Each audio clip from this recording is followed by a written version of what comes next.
Alright, today's lesson is lesson 60. This is function inverses.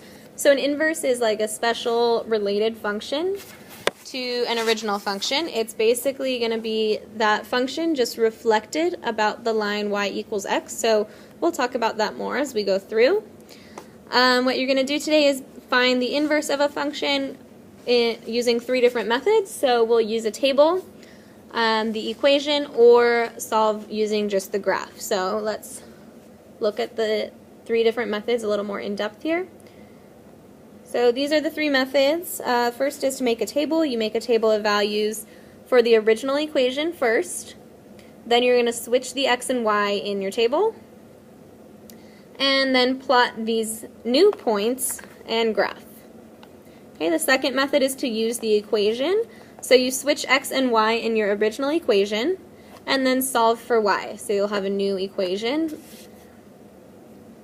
Then the third method is to graph. So you'll take the original graph and then reflect it about the line y equals x. So remember, y equals x is like a diagonal line like this. So say you have a function that looks like a smiley face. Reflecting that across this axis would give you this kind of a shape here. Okay, so a little bit of geometry going back here. Alright, so for our first example, we have y equals 2x plus 2. So this is just a line. So I already have the table and the graph shown. So first we'll start with the table. And this, just so you know, this can also be written as f of x equals 2x plus 2. And the question would ask you find f inverse like this. Okay, so this is the notation. So again, the f with the parentheses and x, we say f of x. And then the -1, we say f inverse of x. Okay, but first let's look at the table. So, and that's what you'd be trying to find. So looking at the table, I'm going to rewrite this now. And I'm just going to flip the x and y. So the first one happens to be the same for x and y, so that just stays. Now instead of -1, 0, I'm going to have 0, -1. Okay, instead of 0, 2, I'll have 2, 0, and so on. Okay, so then I'm going to plot these points. Okay, so -2, -2, 0, -1, 2, 0, 4, 1, and 6, 2 is kind of off the grid there a little bit, but it's right on the edge. So I would just connect these then in a line.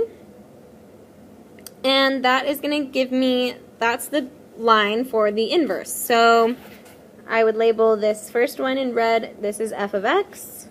This new black function that I created is f inverse of x. Okay, and if you were to look at the line y equals x, which is right here, this kind of dotted line, you can kind of see how the red, if we were to reflect the red line across the dotted line, y equals x, we would end up with the black line. Okay, so that's how we could find it from the graph. Now, if we want to try to solve this just using the equation, we would just switch x and y. So instead of y equals 2x plus 2, I'm going to have x equals 2y plus 2. And I'm going to solve for y. So first I'll subtract 2. That gives me x minus 2 equals 2y. Okay, the next thing I need to do to get y by itself is divide by 2. So that the 2's cancel next to the y, I'm left with y equals, and then I can split up this fraction, so it's just 1/2 x minus 1. Okay, so I can think of it like x over 2 minus 2 over 2. Okay, so it's 1/2 x minus 1.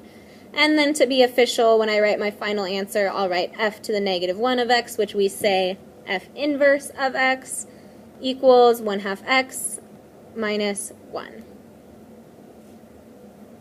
Okay, and that's all I would have to do for that problem. Those are the three different methods that I could use to solve.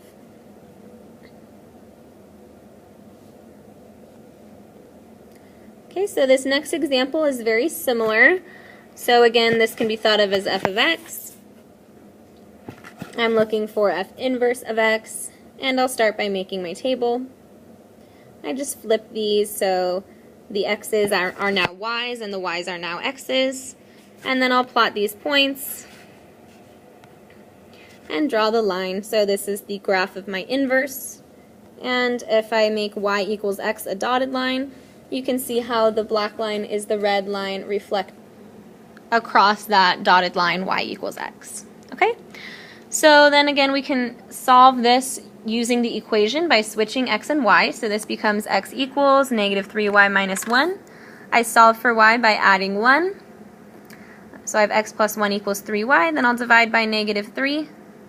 Sorry, equals negative 3y. Dividing by negative 3. And then I can split this fraction again. So I have y equals negative. This is like x over negative 3 plus 1 over negative 3. So that's just negative 1/3 x minus 1/3. Oh, sorry. Okay. So that would be the equation of our inverse. And again, if we wanted to be totally correct, we would write f inverse equals that. Okay. So moving on to the next example, now we have a quadratic function. So I'm going to start, though, the same way. So I'll just make my table. And so now the y values are representing the points on the inverse, right? So I switch the x and y. Now I'm plotting these points. And if we can kind of think, like, where do you think this should go? This is kind of like the smiley face, or it's like the smile on the smiley face that I created at the beginning. So if you think reflecting this, it should kind of go sideways, and we'll see that. So plotting these points, I get this kind of sideways quadratic. The only thing to kind of note here is that in order to be called a function, I can only have 1 point. So whenever I plug in a point, I can only get 1 point out. If we look like here, for example, do you see if I plug in this point, I'm getting 2 different points out. So if I plug in 3, I get both negative 1 and 1. So it's not technically a function. You might remember back in earlier grades doing what's called the vertical line test. So you would say, oh, this is a function or this isn't a function, depending on how many times a vertical line passing through the function would hit the graph. So this is not a function on its own. What we do is we end up splitting it into 2. So we have the top half as one, the top half is like one function, and then the bottom half is another function. Okay, but so this graph, though, would be our f inverse, and the red, remember, is our original. So now let's look at finding the inverse using the equation. We'll switch our x and y again. Then solving for y, I subtract 1 and divide by 2. Okay, so I'm left with y squared equals x minus 1. And in order to solve for y here, I need to take the square root of both sides. So I get y equals plus or minus the square root of x minus 1 over 2. And instead of y, I would put f inverse of x here. Okay, so the plus the square root of x is what gives me this top part that I was talking about. So that if I plug that into Desmos, if I said y equals the positive square root of x minus 1 over 2, I would get the top portion of this graph. And instead, if I plugged into Desmos f inverse equals the negative square root, I would get the bottom of this graph. Okay. This last example here is an exponential. So just going through the same process, okay? So we'll make our table, x and y. I'm switching the points. Okay, I know there's some kind of weird points here, but that's just fine. So I switch the points and then plot them, and this is what I get. And then I sketch the curve. Okay, and now I'll try to solve algebraically. So I'll flip x and y. So I have x equals 2 to the y plus 1. Solving for y, I subtract 1. I get x minus 1 equals 2 to the y. And I don't really know what to do with that, right? How do I get the y down from the exponent? Okay, I can't just take a square root because it's not being squared. It's being raised to the y power. So what we're actually going to talk about next time is a tool that we have.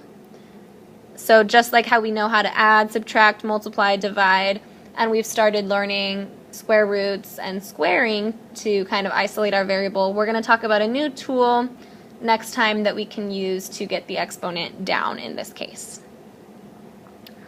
Alright, and then these are some classwork problems that we did, so if you want some practice on those, give those a try. Okay, and I think we actually skipped this one, so go ahead and work on those 4 if you want some extra practice. Okay, thank you. That's it for today.